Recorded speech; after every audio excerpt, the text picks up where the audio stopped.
디즈니는 그동안 수많은 공주 캐릭터를 만들어냈습니다. 디즈니의 초기 작품이었던 백설공주와 신데렐라와 같은 고전적인 모습부터 공주의 당차고 능동적인 최초 모습이라 할 수 있는 라푼젤, 이를 시작으로 겨울왕국의 엘사와 안나, 모아나의 모아나, 디즈니가 만들어낸 세계에서는 공주란 빠질 수 없는 캐릭터임이 분명합니다. 이렇게 제각기 비슷한 듯 다른 개성을 지닌 디즈니 공주 캐릭터들을 사람들은 디즈니 프린세스라 부릅니다. 그녀들은 작품 안에서 디즈니가 추구하고 있는 방향성을 보여주고 있습니다. 고전적인 교훈을 주는 초기의 디즈니는 시간이 흐르면서 그 방향성도 바뀌어가고 있으며 그에 맞춰 디즈니 프린세스 또한 변하고 있습니다. 그 과정을 모아나를 통해 알아보려 합니다.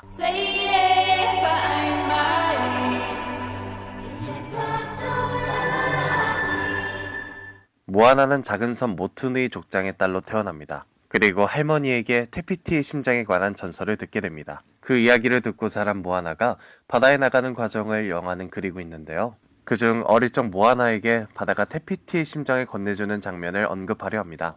이 초반에 운명적으로 선택받는 듯한 설정은 흡사 라이온 킹을 연상하게 됩니다. 한번 모아나와 라이온 킹의 주요 인물들을 비교해 볼까요? 그들은 각각 세 역할로 구분할 수 있는데요. 주인공으로 왕의 운명을 타고난 심바와 모투노의 주장이 될 운명을 지닌 모아나. 주인공의 아버지로서 출생적 탁월함을 보여주는 동물들의 왕 무파사와 모투노의 투이 주장. 주인공을 운명으로 이끄는 조력자로서 왕의 운명을 지녔다고 선언하는 비비 원숭이 라피키와 테피티의 심장에 관한 전설을 들려주는 탈라 할머니. 이렇듯 인물 간의 역할들이 서로 들어맞는 걸 볼 수 있습니다. 하지만 이 장면을 보시면 그 생각을 부정하는 듯한 탈라 할머니의 대사가 나옵니다. 난 마을에 미친 할망구니까 그게 내 일이야. 대사로는 미친 할망구며 일이라는 표현을 썼지만 이 장면을 있는 그대로 받아들여야 할까요?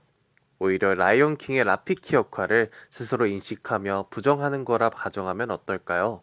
모아나와 라이온 킹은 크게 두 가지 장면으로 비교가 가능합니다.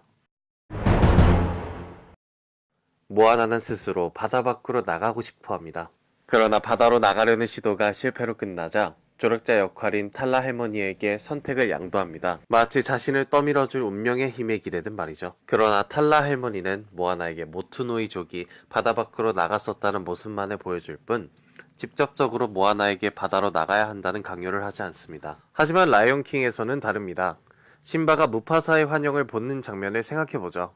여기서 무파사는 심바에게 너가 누구의 아들인지 기억하라는 말을 하며 왕위는 계승되어야 된다고 말합니다.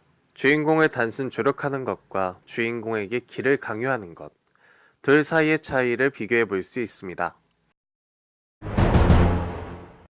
배경이 꼭대기로서 다스리는 것을 내려다볼 수 있다는 점과 돌을 쌓는 행위로 추장이 된다는 설정이 낯익으시지 않으신가요? 이 장면은 라이온 킹의 어릴 적 심바가 비비 원숭이 라피키에게 왕의 운명을 계시받는 장면과 흡사합니다.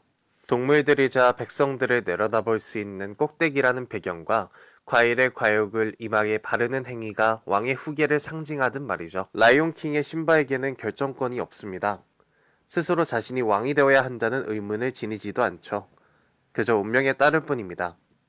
그러나 모아나는 다릅니다. 심바와 달리 모아나는 바다로 나가고 싶어하는 스스로의 바람과 추장이 될 운명 속에서 갈등합니다. 언젠간 떠날 거야 라는 노래의 끝도 그렇듯 고민하던 모아나는 결국 바다로 가는 것을 택합니다. 결국 모아나는 바다로 나아갑니다. 여기서 중요한 것은 모아나가 바다로 나가며 부르는 노래인데요.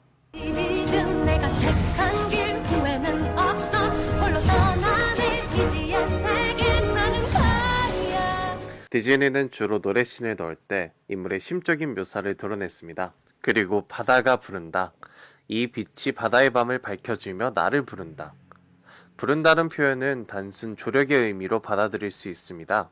왜냐하면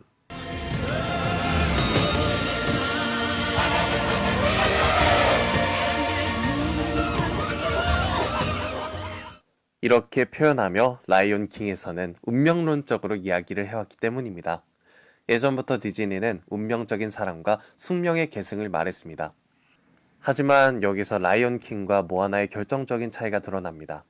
그것은 의지입니다. 누구의 의지도 아닌 본인의 의지 말이죠. 영화상에서 누구도 모아나에게 바다로 나가라는 강요는 하지 않습니다. 심지어 데카에게 패한 다음 탈라 해머니가 나타나 고향으로 돌아가도 괜찮다고 얘기했을 때도 모아나는 자신을 되짚습니다. 테피티의 심장이 바다에 빠질 때도 누구의 도움 없이 스스로 바닷속으로 들어가 심장을 들어올립니다. 그리고 나는 모아나 라며 세상 앞에 선언하듯 말합니다.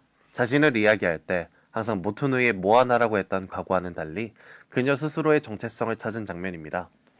결국 영화 속 모아나의 여행은 한 개인이 스스로의 의지로 정체성을 찾는 이야기라고 볼 수 있습니다. 부모의 것도 아니고 조상들의 것도 아닌 본인만의 것을 말이죠. 지금까지 모아나와 라이온킹의 신발을 통해 디즈니가 추구해온 가치의 변화를 살펴봤는데요.